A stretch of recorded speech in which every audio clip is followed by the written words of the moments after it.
Well, hello, boys and girls. Welcome to Sunday School. Last week, the Strovis family taught to you about how God fulfilled his promise to Abraham. How did he do that? Let's remember. I believe it had to do with a baby. God gave Isaac to Abraham and Sarah. And he said that he was going to promise Abraham that through Isaac, he would have many descendants.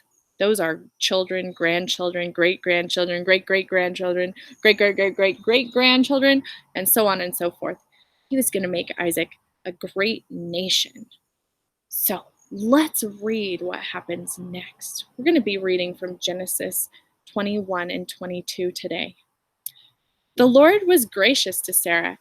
He did for Sarah what he had promised to do. Sarah had a son. Abraham named him Isaac. And by the way, Isaac means laughter. And they named him Isaac because they were so joyful that they could have a child in their old age. They were 100 years old and 90 years old. That's very, very old. Do you know anybody who's 100 years old or even 90 years old? My great-grandma lived to be 104. That was very old. Can you imagine if she had a baby at her age? I can't. It was a miracle. God's pretty good at those, isn't he?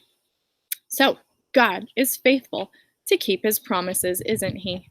He kept his promise to Abraham. Sometime later, God put Abraham to the test. He said to him, Abraham, take your only son. He is the one you love. Take Isaac and go to Moriah to give him to me as a burnt offering. There's a phrase there that's very interesting. It's the phrase, your only son. Who do you think the phrase, your only son, reminds us of? Does it remind you of Jesus? Jesus is God's only son, isn't he? We're going to hear that phrase a few times in this story today. Early the next morning, Abraham got up. He put a saddle on his donkey. He took his son Isaac with him. He cut enough wood for the burnt offering, and then he started out. Abraham put the wood for the burnt offering on his son Isaac. He himself carried the fire and the knife. Isaac carries the wood for the offering, just like Jesus carries his cross. Isaac spoke up and he said, Father, the fire and the wood are here, but where is the lamb for the burnt offering? Abraham answered, God will provide the lamb, my son. Abraham trusts God. He knows that God promised that through Isaac he would have many descendants. So, Abraham is showing big faith, isn't he?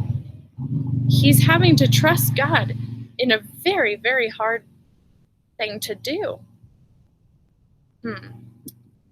He believes God will still fulfill his promise. So he trusts God that he will protect Isaac. Abraham built an altar. He put the wood on it and he tied up Isaac. He placed him on top of the wood and then he took the knife to kill his son. Wow. That's tough. Abraham demonstrates his love and trust in the Lord, even when it's hard and he doesn't understand. Even though it's hard and he doesn't understand, he knows that the Lord is good. And he knows the Lord loves him and loves Isaac. And so he's trusting him.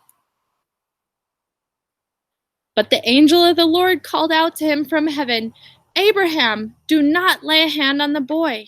Now I know that you respect God. You have not held back from me your only son. There's that word again. Abraham looked up. There in the bush he saw a ram. It was caught by its horns.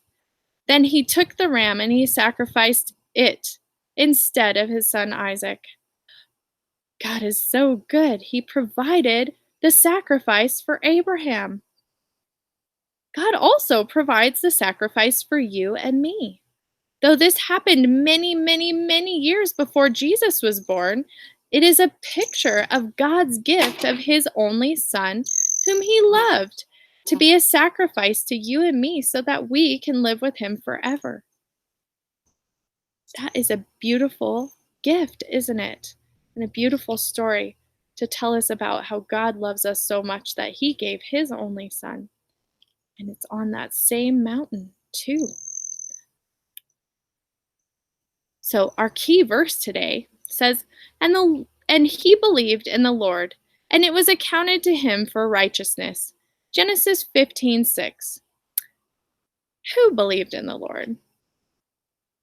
It was Abraham. Abraham didn't he?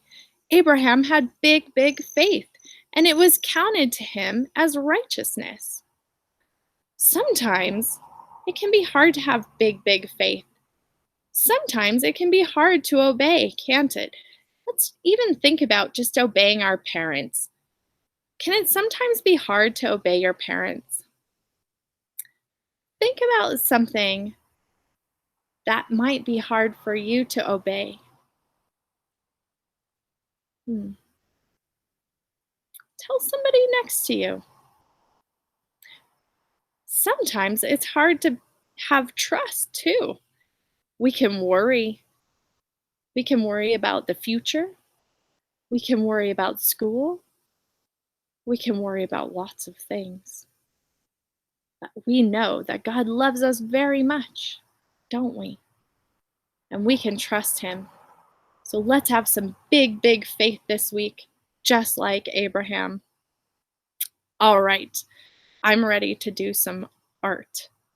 How about you? Let's go see.